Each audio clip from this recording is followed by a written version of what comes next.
Sahabat sekalian, pada episode lalu kita mendengarkan bagaimana mendengarkan suara Allah atau degup jantung Allah lewat pengenalan akan diri kita sendiri.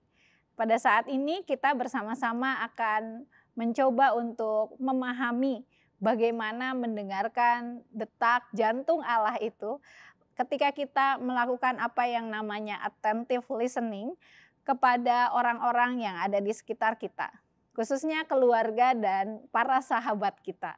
Nah, saudara, seringkali di dalam hidup ini, ketika di satu sisi kita memang terkadang tidak mendengarkan apa yang ada pada diri kita, kemarahan atau kekecewaan atau kesedihan.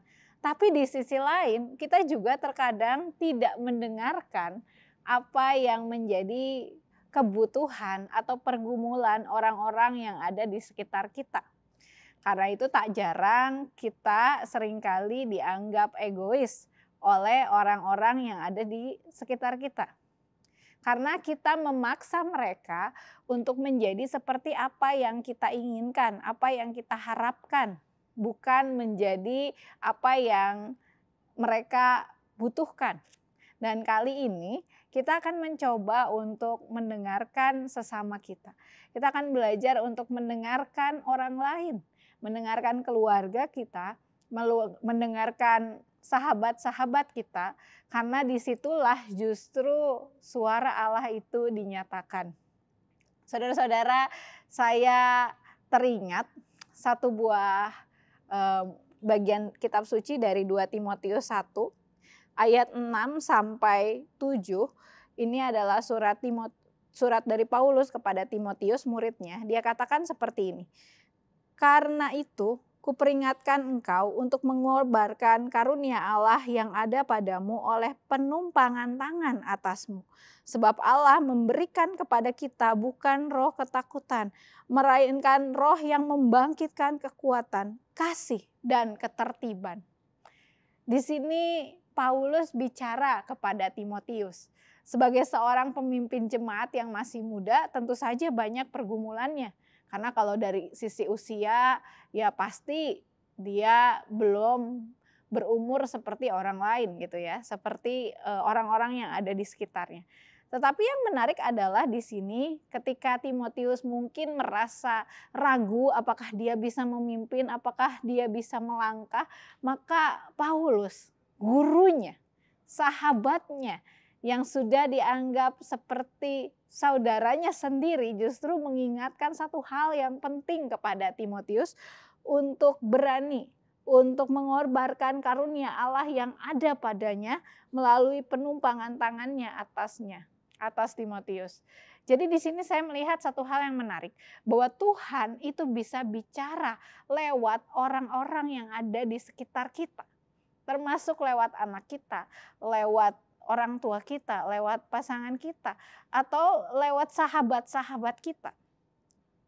Terkadang kita tidak menyadari apa yang menjadi masalah di dalam hidup kita. Tetapi ada baiknya jika di dalam kehidupan kita berkeluarga, kita bertanya kepada orang-orang di sekitar kita. Tapi tentunya kalau kita mau mendapatkan jawaban yang jujur, maka kita tidak boleh reaktif, tetapi responsif. Tanyakan kepada orang-orang di sekitar kita. Karena ada blind spot atau titik buta ya, kalau orang nyetir itu kadang-kadang ada yang nggak kelihatan gitu, yang hanya bisa dilihat oleh orang lain gitu. Dan tanyakanlah itu, apa yang saya tidak lihat tentang diri saya, tetapi apa yang harus saya perbaiki. Atau kita juga berusaha untuk mendengarkan atau attentive listening pada kebutuhan dari anak kita atau kebutuhan orang tua kita. Bukankah selama ini misalnya kalau kita memberi sesuatu, kita bukan memberi yang dibutuhkannya, tetapi memberi apa yang kita pikir dia butuh. Padahal belum tentu. Kita membeli misalnya mainan yang banyak atau peralatan yang lengkap kepada anak-anak kita. Padahal siapa tahu anak-anak kita hanya butuh kehadiran kita, duduk di sisinya. Karena itu tanyalah Apa yang menjadi kekuranganku? Apa yang menjadi harapanku? Baik kepada pasangan kita atau kepada anak-anak kita ataupun kepada orang tua kita. Dan selanjutnya, berikanlah apa yang menjadi kebutuhan kita. Saya berharap dengan kita belajar untuk peka pada kebutuhan orang-orang di sekitar kita, kita akan melihat juga degup jantung Allah itu.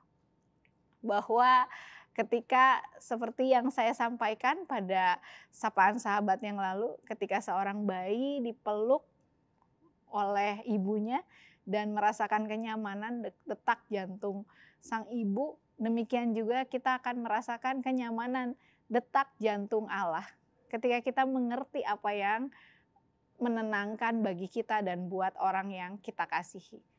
Dengan kita mengerti hal itu, maka niscaya kenyamanan, kedamaian, dan juga berkat dari Tuhan akan diberikan bagi setiap orang yang mau mendengarkan dirinya sendiri dan mau mendengarkan suara Tuhan lewat keluarganya, lewat sahabatnya, lewat orang-orang terdekatnya.